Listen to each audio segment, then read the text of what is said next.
ಇಲ್ಲ ಅವನ್ನೆಲ್ಲ ಇಟ್ಕೊಂಡ ಹೋಗ್ತಾನೆ ಅಂದ್ರ ಅವನ್ ಎಂದಿಗೂ ಆಗಲಾರನು, ಅವನಿಗೆ ಅದ್ವೈತ ಸುಖ ದೊರೆಯಲಾರದು. ಆ ನರಕ ಜೀವಿಗಳು ಬೇಕಾಗಿಯೇ ನರಕವನ್ನು ಅನುಭವಿಸುತ್ತಿರುವರು. ವೇಷ ಸ್ತ್ರೀಯ ಸೇವೆ ಮಾಡುವನಿಗೆ ಮಂತ್ರಿ ಎಂದು ಅನ್ನಲಿಕ್ಕೆ ಬಾರದಂತೆ ವಿಷಯಗಳ ದಾಸನಿಗೆ ಶ್ರೇಷ್ಠ ಭಕ್ತನೆಂದು ತಿಳಿಯಲಿಕ್ಕಾಗದು. ಅಂದ್ರೆ ಈಗ ರಾಜರ ಸೇವೆಯನ್ನ ರಾಜ್ಯಭಾರವನ್ನ ಮಾಡೋರಿಗೆ ಮಂತ್ರಿ ಅಂತ ಹೇಳ್ತಾರೆ. ಇಲ್ಲಿ ವೇಷ ಸೇವೆಯನ್ನ ವೇಷಿಗ ಪುರುಷರನ್ನ ಕರೆಯೋದು ಕಳಿಸೋದು ಅವ್ರ ಹತ್ರ ದುಡ್ಡು ಇಸ್ಕೊಳೋದು ಏನೋ ವ್ಯವಹಾರ ಮಾಡ್ತಾನಂದ್ರ ಅವನ್ನ ಮಂತ್ರಿ ಅನ್ನಕ್ ಬರಲ್ಲ. ಅರ್ಥಾತ್ ಇಲ್ಲಿ ಶರಣರಂತೆ ನಟಿಸಿದರು, ಶರಣರಂತೆ ವೇಷಭೂಷಗಳನ್ನ ಧರಿಸಿದ್ರು ಕೂಡ ಅವರನ್ನ ಸದ್ಭಕ್ತರು, ಪ್ರಿಯರು ಅಥವಾ ಶಾಂತಿ ಇರೋರು, ಇವ್ರಿಗೆ ಜ್ಞಾನಿಗಳು ಅಂತ ಹೇಳಕ್ ಬರಲ್ಲ. ಯಾಕಂದ್ರೆ ಅರ್ಥಾತ್ ಇಲ್ಲಿ ಶರೀರಕ್ಕೆ ಕಾವಿ ಬಟ್ಟೆಯನ್ನ ಧರಿಸಿದ್ರೆ ಕಾಮ ಕ್ರೋಧಗಳು ಸುಟ್ಟು ಹೋಗಲ್ಲ. ಅದನ್ನ ತನ್ನ ಅಂತರಂಗಕ್ಕೆ ಧರಿಸ್ಬೇಕಾಗಿದೆ, ತನ್ನ ಮನಕ್ಕೆ ಧರಿಸ್ಬೇಕಾಗಿದೆ, ಮನದೊಳಗ ಸಾಧು ಹಾಕ್ಬೇಕಾಗಿದೆ, ಆತನ ಗುಣದೊಳಗ ಸಾಧು ಹಾಕ್ಬೇಕಾಗಿದೆ. ಆ ಎಲ್ಲ ಪ್ರಪಂಚದ ಎಲ್ಲ ವಾಸನೆಗಳನ್ನ ತ್ಯಜಿಸಿ ವೈರಾಗ್ಯ ಸ್ವರೂಪನಾಗಿ ಯಾರು ಇರ್ತಾನಲ್ಲ ಅಂತವನ್ನ ನಾವು ಸಾಧು ಅಂತ ಅನ್ಬೇಕಾಗ್ತದೆ. ಇನ್ನು ಉಳಿದವರೆಲ್ಲ ಅವರು ಈ ರೀತಿ ಹೊರಗಿನ ವಿಷಯಾಸಕ್ತಿಗಳಿಗೆ ತುಂಬಿಕೊಂಡಿರ್ತಕ್ಕಂಥವ್ರು, ವಿಷಯಾಸಕ್ತಿಗಳನ್ನ ತುಂಬಿಕೊಂಡಿರ್ತಕ್ಕಂಥವ್ರು, ಇಂಥವ್ರನ್ನ ಶ್ರೇಷ್ಠ ಭಕ್ತರೆಂದು ತಿಳಿಯಲಿಕ್ಕಾಗದು. ಈ ಯಕಶ್ಚಿತ್ ವಿಷಯಗಳಿಗೆ ಜ್ಞಾನ ವ್ಯತ್ತಣದು. ಅವರು ಬಾಯಿ ಬಡಕತನದಿಂದ ಶಬ್ದಗಳನ್ನ ಗಳಹುವ ಡಾಂಬರಿಕರಿರ್ತಾರೆ. ಅವ್ರು ಏನಾಗಿರ್ತಾರಂದ್ರ ಹೊರಗ ವಿಚಾರಗಳನ್ನ ತಿಳಿದು ಹೊರಗೆ ಬಾಯಿಂದ ಬಾಯಿಗೆ ಮಾತಾಡೋರಾಗಿರ್ತಾರ, ವಿನ ನಿಜವಾಗೂ ಅಂತಃಕರಣ ಶುದ್ಧ ಆಗಿರುವುದಿಲ್ಲ. ಈ ತರದ ಶಿಷ್ಯರು ಅತಿಶಯ ನಷ್ಟರು, ಕನಿಷ್ಠಕ್ಕಿಂತಲೂ ಕನಿಷ್ಠರು, ಹೀನರು, ವಿವೇಕ ಶೂನ್ಯರು, ದುಷ್ಟರು, ನೀಚರು, ಸುಳ್ಳರು, ದುರ್ಜನರು, ಮತ್ತೇನೆಲ್ಲವೂ ಆಗಿರುವರು. ಅಂದ್ರ ಯಾರು ಇಲ್ಲಿ ಗೋಮುಖ ವ್ಯಾಘ್ರ ಅಂತಾರೆ. ಗೋಮುಖ ವ್ಯಾಘ್ರ ಅಂದ್ರ ಹೊರಗ ಗೋವಿನ ಮುಖ ಇರ್ತದಷ್ಟ, ಒಳಗ ವ್ಯಾಘ್ರನ ಗುಣ ಇರ್ತತಿ. ರೂಪ ನೋಡಿದ್ರ ಗೋವಿನದು, ನೋಡಕ್ ನೋಡಿದ್ರ ಸಾಧುಗಳು, ಶರಣರು, ಸಂತರು, ಭಕ್ತರು ಅಂತೆಲ್ಲ ನೋಡಕ್ ಹಂಗ ಕಾಣತತಿ. ಆದ್ರ ಅವ್ರ ಒಳಗಿರೋದು ವ್ಯಾಘ್ರ, ಹುಲಿ. ಇಂಥವ್ರನ್ನ ಗೋಮುಖ ವ್ಯಾಘ್ರಗಳು ಅಂತ ಕರೀತಾರ. ವಜ್ರಲೇಪನವಾಗುವಂತ ಮಹಾದೋಷಗಳನ್ನು ಮಾಡಿದ ಈ ಪಾಪಿಗಳಿಗೆ ಪಶ್ಚಾತ್ತಾಪವಾದರೂ ಮಾತ್ರ ಪ್ರಾಯಶ್ಚಿತ್ತವಿರುತ್ತದೆ. ಅವರು ಮತ್ತೊಮ್ಮೆ ಶರಣಾಗತರಾಗಿ ಸದ್ಗುರುವನ್ನ ಸಂತೋಷಗೊಳಿಸಬೇಕು. ಸದ್ಗುರುಗಳ ಕೃಪಾದೃಷ್ಟಿಯಾಯಿತೆಂದರೆ ಅವರು ಮತ್ತೆ ಶುದ್ಧರಾಗುವರು. ಆದರೆ ಯಾವನಿಗೆ ಸ್ವಾಮಿ ದ್ರೋಹ ಘಟಿಸುವುದೋ ಅವನು ಸೂರ್ಯಚಂದ್ರರಿರುವವರೆಗೂ ನರಕದಲ್ಲಿ ಬೀಳುವನು. ಸದ್ಗುರುಗಳು ಸಂತುಷ್ಟರಾಗುವ ತನಕ ಅವನಿಗೆ ಬೇರೆ ಉಪಾಯವೇ ಇರುವುದಿಲ್ಲ. ಯಾರು ಗುರುದ್ರೋಹ, ಸ್ವಾಮಿ ದ್ರೋಹ ಅಂತಾರಲ್ಲ, ಈ ಜಗತ್ನಾಗ ಅತ್ಯಂತ ಮಹಾಪಾಪದ ಕೆಲಸಗಳು, ಅತ್ಯಂತ ದ್ರೋಹದ ಕೆಲಸಗಳು ಯಾವುವು ಅಂದ್ರ ಗುರುದ್ರೋಹ. ಗುರುವನ್ನ ಗುರುವೆಂದು ನಂಬಿ ನರನೆಂದು ಜರಿದರೆ ಜನ್ಮ ಜನ್ಮಾಂತರಗಳವರೆಗೂ ಪಾಪ ಬಿಡೋದು ಅಂತ ಹೇಳ್ತಾರ. ತಿಳಿಯೋವರೆಗೂ ಹಂಗ್ ಮಾಡೋವರೆಗೂ ಹಂಗಪ್ಪ ನೀನೇ ಗುರು, ನಿನ್ ಬಿಟ್ರೆ ನನ್ಗೆ ಗತಿನೇ ಇಲ್ಲ, ನಾನು ಹಂಗ್ ಮಾಡಿದ್ವಿ ಹಿಂಗ್ ಮಾಡಿದ್ವಿ ಅಂತ ಹೇಳೋದು. ಆಮೇಲೆ ಅದ ನಾನ್ ಹೇಳೋದಾದ ಅವ್ರು ಹೇಳೋದಾದ ಎಲ್ಲ ಒಂದ ಬಿಡ, ನೋಡಿದೆ ನಾವಷ್ಟ ಅಂತ ಏನಾದ್ರು ಅಹಂಕಾರ ಭಾವ ಹೊಂದ್ಕೊಂಡು ಅವರು ನಮ್ಮಂಗ ಮನುಷ್ಯರ, ಅವರು ನರಮಾನವ್ರ ಅಂತ ಏನಾದ್ರು ಕಲ್ಪನೆ ಒಳಗ ಬಂತು ಅಂದ್ರ ಎಂದೆಂದಿಗೂ ನರಕ ತಪ್ಪದು. ಸೂರ್ಯಚಂದ್ರರಿರುವವರೆಗೂ ನರಕ ತಪ್ಪದು. ಮತ್ತ ಅವ್ರನ್ನ ಉದ್ಧಾರ ಆಗ್ಬೇಕಂದ್ರ ಅವ್ರು ಮತ್ತೆ ಶರಣ ಹೋಗಿ ಮತ್ತ ಗುರುವಿನ ಅಂತಃಕರಣಕ್ಕೆ ಕೃಪೆಯಾದಾಗ ಮಾತ್ರ ಅವ್ರು ಉದ್ಧಾರ ಆಗಕ್ ಸಾಧ್ಯ ಇದೆ. ಇನ್ನು ಬೇರೆ ಯಾವ ಮಾರ್ಗಗಳೇ ಇಲ್ಲ. ನುಡಿ 74-98 ಸ್ಮಶಾನ ವೈರಾಗ್ಯ. ಬಂದು ಸಾಷ್ಟಾಂಗ ಹಾಕಿದರೆ ಅದರಿಂದ ಎಂದಿಗೂ ಜ್ಞಾನ ನಿಲ್ಲಿಸದು. ಒಬ್ಬನ ಭಾವವನ್ನು ಎರವು ತಂದು ಗುರುವಿನ ಮಂತ್ರ ತಕ್ಕೊಳ್ಳುವನು ಮತ್ತು ಆ ಮಂತ್ರಕ್ಕೆ 2 ದಿನದ ಶಿಷ್ಯನಾಗುವನು. ಆ ಅಲ್ಪಾವಧಿಯಲ್ಲಿ ಮತ್ತೊಬ್ಬ ಗುರುವಿನಿಂದ ಮಂತ್ರ ತಕ್ಕೊಂಡು ಅವನ ಶಿಷ್ಯನಾಗುವನು. ಆಮೇಲೆ 3ನೆಯ ಗುರುವನ್ನು ಮಾಡಿಕೊಳ್ಳುವನು. ಹೀಗೆ ಎಷ್ಟೋ ಗುರುಗಳನ್ನ ಮಾಡಿಕೊಂಡು ಬರೀ ತರ್ಕವಾದದ ಶಬ್ದಗಳನ್ನ ಕಲಿತು ಆ ಅಸಸ್ಯನು, ಬಾಯಿ ಬಡಕನು, ಬಂಡು ಮಾಡುವನು, ಪಾಖಂಡಿಯು ಆಗಿ ಕೂಡ್ರುವನ. ಪಾಖಂಡಿಯು ಆಗಿ ಕೂಡ್ರುವನು. ಇಲ್ಲಿ ಏನ್ ಹೇಳ್ತಾರಂದ್ರ, ಯಾರೋ ಒಬ್ರು ಶಿಷ್ಯ ಗುರು ಸಿಕ್ಕರು ಅಂದ ತಕ್ಷಣ ಅವ್ರತ ದೀಕ್ಷೆ ತಗೊಳೋದು. ಅದ ಯಾರ ಅವನೇನು ಸ್ವ ಇಚ್ಛಿಂದ ತಗೊಳಲ್ಲ. ಅವ್ರ ಜೊತೆಗಾರರು ಸಹಚರರು ಯಾರಾದ್ರೂ ಒಂದ್ ದೀಕ್ಷೆ ತಗೊಂಡಾರಂದ್ರ ಇವನು ಹೋಗಿ ನನಗೂ ದೀಕ್ಷೆ ಕೊಡ್ರಪ್ಪ ಅಂತ ದೀಕ್ಷೆ ತಗೊಳೋದು. ಆಮೇಲೆ ಅದನ್ನ ಬಿಟ್ಟು ಮತ್ತೆ ಬೇರೆಯವ್ರು ಇನ್ನೊಬ್ರು ಏನೋ ಹೇಳ್ತಾರೆ, ಅವ್ರಿಗಿಂತ ಭಾರಿ ಚೆನ್ನಾಗ, ಅವ್ರು ಭಾರಿ ದೊಡ್ಡ ಗುರು ಅಂದ ತಕ್ಷಣ ಅವ್ರ ತಕ್ ಹೋಗೋದು. ಈ ರೀತಿ ಇಂಥದ್ ಮಾಡ್ಕೊಂತ ಗುರುಗಳನ್ನ ನುಡಿಕ್ಯಂತ ಗುರುಗಳು ಆ ಗುರುಗಳಂಗ ಈ ಗುರುಗಳಿಂಗ ಅದ್ ಹಿಂಗ ಇದ್ ಹಿಂಗ ಅಂತ ಬರೇ ತಾಕತಾಳಿಯ ಹೇಳಿಕೆಂತ ಮಾಡ್ಕೊಂತ ಅವನು ಹಿಂಗ ಮಾತಾಡ್ಕೊಂತ ಕುತ್ಕೊಂಡು ಅವನು ಪಾಖಂಡಿ ಆಗ್ತಾನ, ಅವನು ಅನ್ಯಾಯ ಮಾಡ್ಕೊಂತಾನ. ಇದಕ್ಕ ಹಿಂದಾಗ ಒಂದು ಕಥೆ ಹೇಳಿದ್ರು. ಒಬ್ಬ ಅಗಸ ವಯಸ್ಸಾಗವರಿಗೆ ಅದನ್ನ ಕತ್ತಿ ಇಟ್ಕೊಂಡು ಅದನ್ನ ಮೇವು ಅವನ ಸಾಮಾನುಗಳು ಎಲ್ಲ ಊರಕ್ ಇಟ್ಕೊಂಡಿರ್ತಾನ. ಕೊನೆಗೆ ಅದು ವಯಸ್ಸಾತು, ಅದಕ್ಕೆ ಊರಕ್ಕೇನು ಶಕ್ತಿ ಇರಲ್ಲ, ನಡೆಯಕ್ಕೂ ಶಕ್ತಿ ಇರಲ್ಲ. ಅವಾಗ ಅದನ್ನ ಬಿಟ್ಟಿರ್ತಾನ.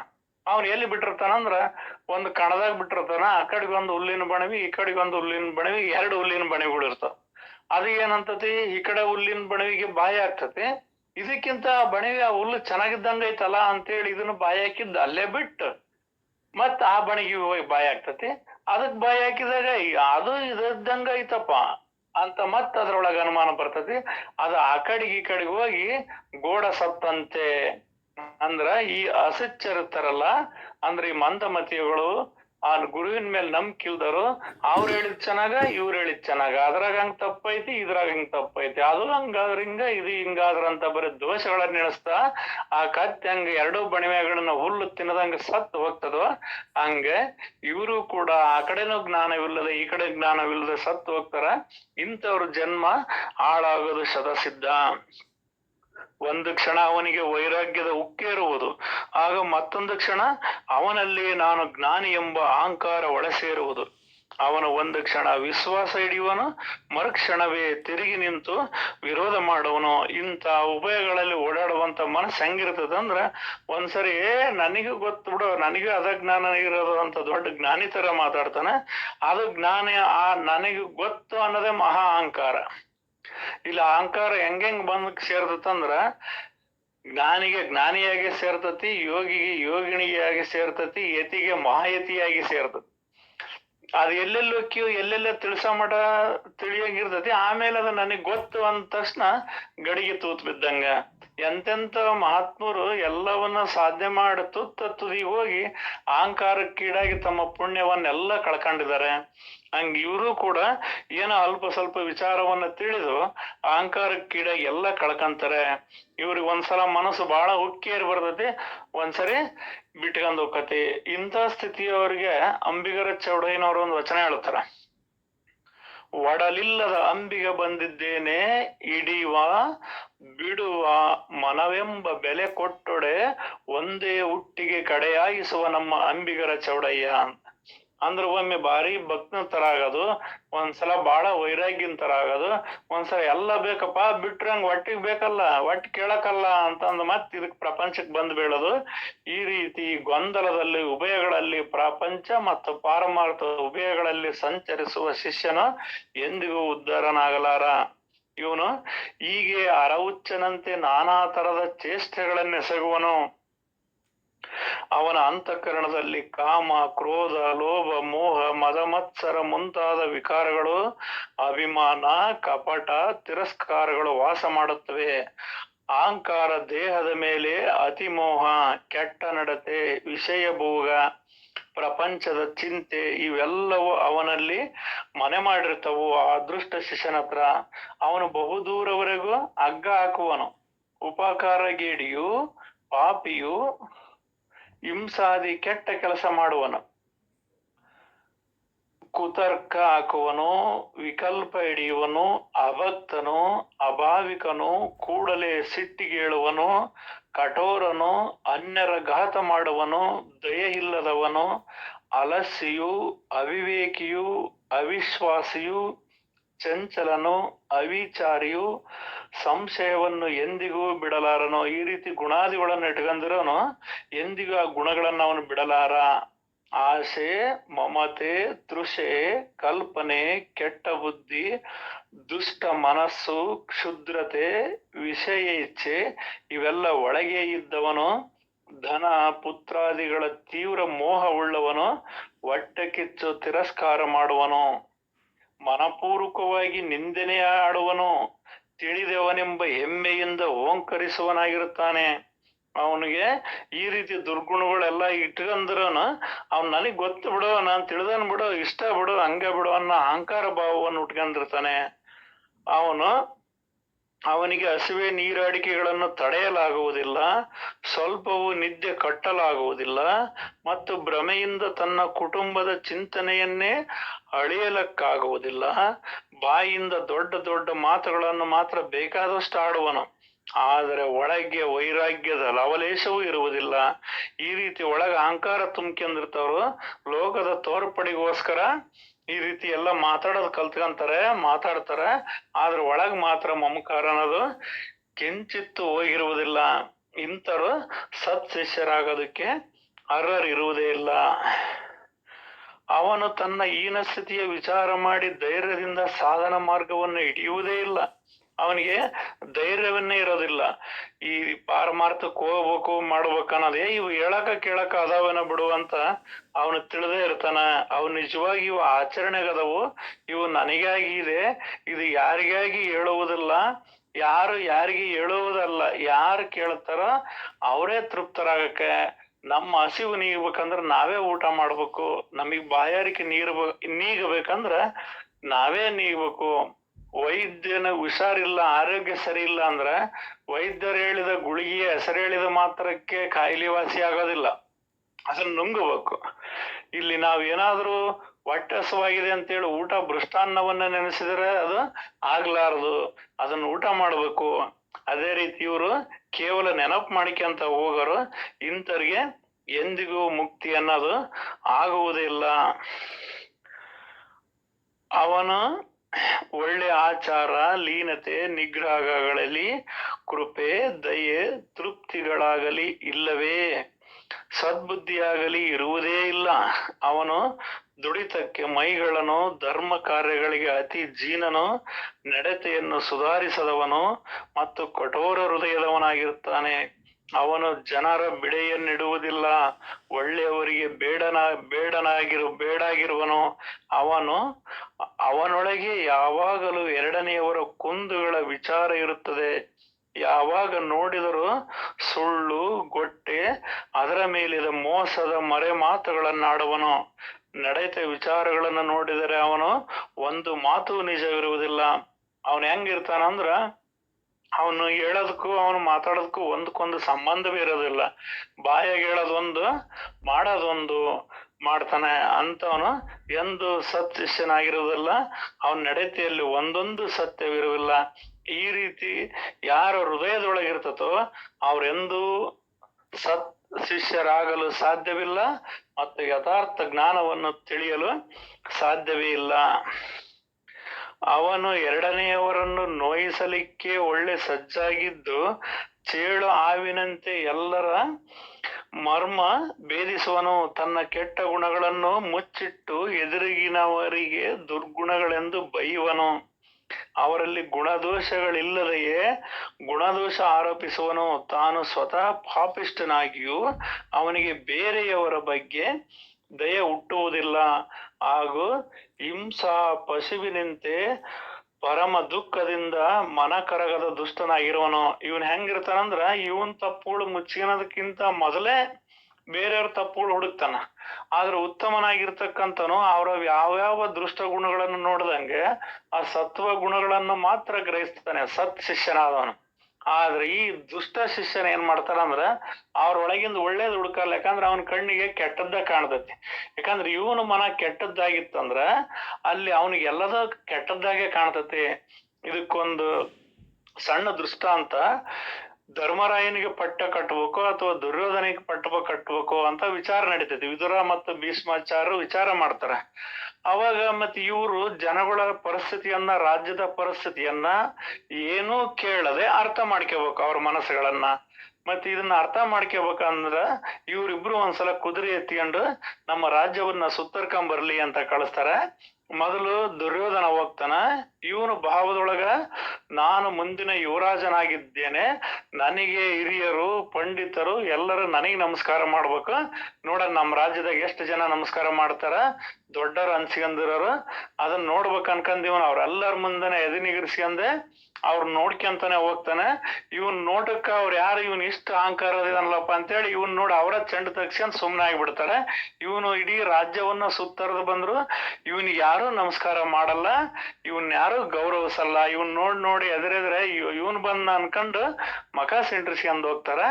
ಮತ್ ಅದೇ ಮಾರ್ಗದಲ್ಲಿ ಧರ್ಮರಾಯನನ್ನ ಕಳಿಸ್ತಾರೆ. ಈತ ಆ ಕುದುರೆ ಹತ್ಕೊಂಡ ಇವನು ದುರ್ಯೋಧನ ಒಂದು 10 ನಿಮಿಷದಾಗ ರಾಜ್ಯವನ್ನ ಸುತ್ತರ್ಕೊಂಡ್ ಬಂದ್ಬಿಡ್ತಾನ. ಈ ಧರ್ಮರಾಯ ಹೋದಾಗ ಏನ್ ಮಾಡ್ತಾನೆ, ಇವನು ಹಿರಿಯರಿಗೆ, ವೃದ್ಧೆ ಇರ್ತಕ್ಕಂಥವ್ರಿಗೆ, ಕುಂಟ್ರಿಗೆ, ಕುರುಡರಿಗೆ, ಅನಾಥರಿಗೆ ಇವ್ರೆಲ್ಲರಿಗೂ ಗೌರವಿಸುತ್ತಾ ವಂದಿಸುತ್ತಾ ಅವ್ರ ಯೋಗಕ್ಷೇಮವನ್ನು ವಿಚಾರ ಮಾಡ್ತಾ ದುಡಿಯಂತ ರೈತರಿಗೆ ಎಲ್ಲರದು ವಿಚಾರ ಮಾಡ್ಕೊಂತ ಇವನೊಂದು 10 ನಿಮಿಷಕ್ಕೆ ಬಂದ್ರೆ ಇವನೊಂದು 2 ತಾಸು ಆಗ್ತದೆ. ಅವಾಗ ಮತ್ತೆ ಇಬ್ರು ಎಲ್ಲ ನೋಡ್ಕೊಂಡ್ ಬರ್ತಾರ. ಮತ್ತೆ ಹೆಂಗಿದೆ ನಮ್ಮ ರಾಜ್ಯದ ಪರಿಸ್ಥಿತಿ, ನಮ್ಮ ರಾಜ್ಯದ ಜನ ಹೆಂಗಿದಾರೆ ಅಂತ ಕೇಳ್ತಾರ. ಅವಾಗ ದುರ್ಯೋಧನ ಹೇಳ್ತಾನೆ, ನಮ್ಮ ರಾಜ್ಯದ ಜನಗಳಿಗೆ ಬಹಳ ಅಹಂಕಾರ ಇದೆ, ಅವ್ರಿಗೆ ಯಾರಿಗೂ ಸವಲತ್ತು ಕೊಡಬಾರದು. ಒಬ್ಬ ಯುವರಾಜ ಬರ್ತಾ ಇದಾನೆ, ಮುಂದೆ ರಾಜಗನ್ ಬರ್ತಾನಂದ್ರ ಇವನಿಗೆ ಗೌರವ ಕೊಡ್ಬೇಕು ಅನ್ನೋದ ಭಾವ ಇಲ್ಲ, ಇವ್ರಿಗೆ ಎಲ್ಲರಿಗೂ ಶಿಕ್ಷೆ ಕೊಡ್ಬೇಕು ನಮ್ಮ ಜನಗಳಿಗೆ ಅಂತೇಳಿ ದುರ್ಯೋಧನ ಹೇಳ್ತಾನೆ. ಮತ್ ಧರ್ಮರಾಯ ನಿನಗೆ ಹೆಂಗಪ್ಪ ಅಂತ ಹೇಳಿದ್ರೆ, ನಮ್ಮ ಜನ ಹಿರಿಯರು ವಯಸ್ಸಾಗಿರ್ತಕ್ಕಂಥವ್ರು ಎಲ್ಲರೂ ಬಹಳ ಪ್ರೇಮ ಭಾವದಿಂದ ನನ್ನನ್ನ ಕಂಡ್ರು, ಬಹಳ ಗೌರವದಿಂದ ಕಂಡ್ರು. ನನ್ನ ಜನಗಳ ಪ್ರೀತಿಗೆ ನಾವ್ ಅವ್ರಿಗೆ ಏನು ಉಪಕಾರ ಮಾಡಿದ್ರು ಸಾಲದು. ನಮ್ಮ ರೈತರು, ನಮ್ಮ ಜನ ಇಂತಿಂತ ಉದ್ಯೋಗಗಳನ್ನ ಮಾಡ್ತಾರೆ, ಅವ್ರಿಗಿಂತ ಇನ್ನೂ ಹೆಚ್ಚಿನದಾಗಿ ಮಾಡಕ ಅವ್ರಿಗೆ ನಾವು ಧನ ಸಹಾಯನ ಮಾಡ್ಬೇಕು, ಕೆಲವರು ಸಾರ್ವಜನಿಕವಾಗಿ ಇಂತ ಆಸ್ಪತ್ರೆಗಳನ್ನ ತೆರಿಬೇಕು, ಈ ರೀತಿ ಎಲ್ಲ ಮಾಡ್ಬೇಕಂತ ಧರ್ಮರಾಯ ಹೇಳ್ತಾನೆ. ಅವಾಗ ಅವ್ರು ಕೇಳ್ತಾರೆ, ಇಬ್ರು ಒಂದೇ ಮನೆತನದ ರಾಜ ಯುವಕರು, ಒಂದೇ ರಾಜ್ಯ, ಅದೇ ಬೀದಿಯಲ್ಲಿ ಹೋಗ್ತಾರೆ, ಅದೇ ಜನ ಇರ್ತಾರೆ, ಆದ್ರ ಅವರು ಇವನು ನೋಡುವ ಭಾವ ಬದಲಾವಣೆ ಆಗಿದೆ.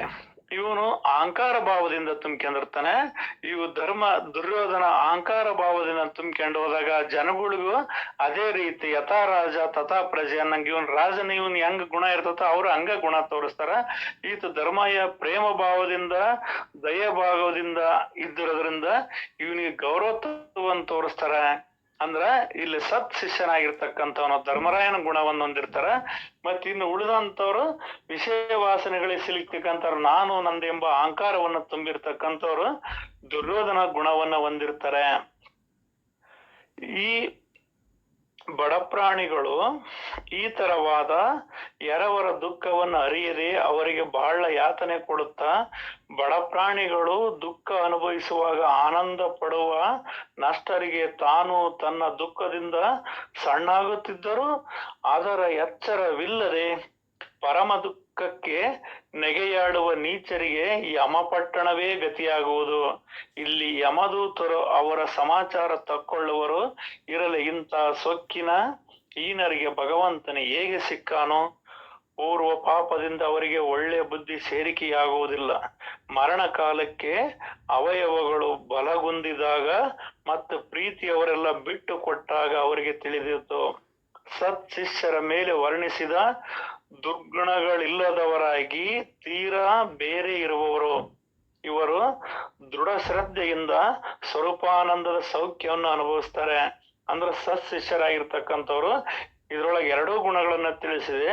ಈ ರೀತಿ ಗುಣಗಳಿದ್ರೆ ಇವರು ದೃಷ್ಟರಾಗ್ತಾರೆ, ಈ ರೀತಿ ಗುಣಗಳಿದ್ರ ಸತ್ವ ಗುಣಗಳಿದ್ರ ಇವರು ಶ್ರೇಷ್ಠರಾಗ್ತಾರೆ. ಅಂದ್ರೆ ಆ ಗುರುವಿನ ವಾಣಿಯನ್ನ ಗ್ರಹಿಸಿ ಆ ಯಥಾರ್ಥ ಜ್ಞಾನವನ್ನ ತಿಳಿತಾರೆ. ನೋಡಿ 99-104 ವಿಕಲ್ಪನಿಗೆ ಜಾಗೃತವಿದ್ದಲ್ಲಿ ಕುಲಾಭಿಮಾನ ಬೆನ್ನ ಹತ್ತುವುದು ಮತ್ತು ಅವರು ಪ್ರಾಪಂಚಿಕ ಆಸಕ್ತಿಯಿಂದ ದುಃಖಿಗಳಾಗುತ್ತಾರೆ. ಯಾವುದರಿಂದ ದುಃಖವಾಗುವುದೋ ಅಂತ ಪ್ರಪಂಚವನ್ನೇ ಗಟ್ಟಿಯಾಗಿ ಹಿಡಿಯುವುದರಿಂದ ಸಹಜವಾಗಿಯೇ ಅವರಿಗೆ ಮತ್ತು ದುಃಖವಾಗುತ್ತದೆ. ಸಂಸಾರದಿಂದ ಸುಖವಾಯಿತೆನ್ನುವುದನ್ನು ನಾವು ನೋಡಿಯೇ ಇಲ್ಲ ಅಥವಾ ಕೇಳಿಯೂ ಇಲ್ಲ. ಹೀಗೆ ಪರಿಸ್ಥಿತಿ ಇದ್ದುದನ್ನು ತಿಳಿದು ತಮ್ಮ ಅಹಿತ ಮಾಡಿಕೊಳ್ಳುವರು ತಾವಾಗಿ ದುಃಖ ಭಾಜನರಾಗುತ್ತಿರುವರು. ಪ್ರಪಂಚದಲ್ಲಿ ಸುಖ ತಿಳಿದುಕೊಳ್ಳುವರು ಅಲ್ಪ ಬುದ್ಧಿಯವರು. ಪ್ರಪಂಚದಲ್ಲಿ ಸುಖ ತಿಳಿದುಕೊಳ್ಳುವರು ಅಲ್ಪ ಬುದ್ಧಿಗಳು. ತಿಳಿದು ಕಣ್ಣು ಮುಚ್ಚಿಕೊಳ್ಳುವ ಪಂಡಿತ ಮೂರ್ಖರು ಇದ್ದಾರೆಂದು ಅನ್ನಲಿಕ್ಕೆ ಅಡ್ಡಿ ಇಲ್ಲ. ಇನ್ನು ನಾವು ಪ್ರಪಂಚ ದುಃಖದಾಯಕವಿರುತ್ತದೆಂದು ಹೇಳುವುದರ ವಿಪರೀತಾರ್ಥವನ್ನು ಮಾತ್ರ ಯಾರು ಮಾಡಬಾರದು. ಪ್ರಪಂಚವನ್ನು ಸುಖದಿಂದ ಮಾಡಲಿಕ್ಕೆ ಅಡ್ಡಿ ಇಲ್ಲ, ಆದರೆ ಎಷ್ಟಾದರೂ ಪಾರಮಾರ್ಥ ಬೆಳೆಸಬೇಕು. ಪಾರಮಾರ್ಥವನ್ನು ಪೂರ್ಣವಾಗಿ ಮುಳುಗಿಸುವುದು ಯೋಗ್ಯವಲ್ಲವೆಂಬುದು ನಮ್ಮ ಆಶಯವಿರುತ್ತದೆ. ಈ ಗುರು ಶಿಷ್ಯರ ಲಕ್ಷಣವನ್ನು ಹೇಳಿಯಾಯಿತು. ಇನ್ನು ಮುಂದಿನ ಸಮಾಸದಲ್ಲಿ ಉಪದೇಶದ ಲಕ್ಷಣವನ್ನು ಹೇಳಿವೆವು. ಇತಿ ದಾಸಬೋಧೆ ಗುರು ಶಿಷ್ಯ ಸಂವಾದೆ ಪಂಚಮಿ ದಶಕೆ ಶಿಷ್ಯ ಲಕ್ಷಣ ನಿರೂಪಣಂ ನಾಮ ತೃತೀಯ ಸಮಾಸ. ಅಂದ್ರೆ ಇಲ್ಲಿ ಸಂಸಾರದೊಳಗ ಸುಖ ಐತಿ, ಹಂಗೈತಿ ಹಿಂಗೈತಿ ಅಂತ ಯಾರಾದ್ರೂ ತಿಳಿದಾರಂದ್ರ ಅವ್ರು ಎಂದೆಂದಿಗೂ ಪಾರಮಾರ್ಥವನ್ನು ತಿಳಿಯಲಾರರು. ಅವರು ಕಣ್ಣು ಮುಚ್ಕೊಂಡು ಹಳ್ಳಕ್ ಬಿದ್ದಂಗ ಆಗ್ತದೆ, ಪಂಡಿತ ಮೂರ್ಖರ ಅಂತವ್ರಾಗಿರ್ತಾರೆ. ಆದ್ರಿಂದ ಇದ್ರೊಳಗ ಅಂದ್ರೆ ಈ ಗ್ರಂಥದೊಳಗೆ ಇಲ್ಲಿವರೆಗೂ ತಿಳಿಸಿರ್ತಕ್ಕಂತ ದುರ್ಗುಣಗಳು ನಮ್ಮೊಳಗೆ ಏನಾದ್ರೂ ಇದ್ರೆ ಅವನ್ನ ಕಳ್ಕೊಂಡು ಸತ್ ಶಿಷ್ಯರಾಗ್ಲಿ ಅಂತ ಈ ನುಡಿಯನ್ನ ಹೇಳ್ತಾರೆ. ಇತಿ ದಾಸಬೋಧೆ ಅನ್ನೋದು ಈ ಅಧ್ಯಾಯ. ಇಲ್ಲಿ ಗುರು ಶಿಷ್ಯರ ಸಂವಾದೆ ಮುಗಿತ್ರಪಜಿ ಶರಣು ಶರಣಾರ್ಥಿ. ಮುಂದಿನ ಅಧ್ಯಾಯ ಬಹುದ ಉಪದೇಶ ನಿರೂಪಣೆ, ಅಂದ್ರೆ ಯಾವ ರೀತಿ ಉಪದೇಶ ಐತೆ ಅನ್ನೋದನ್ನ ನೋಡಣ್ರಪ್ಪಾಜಿ.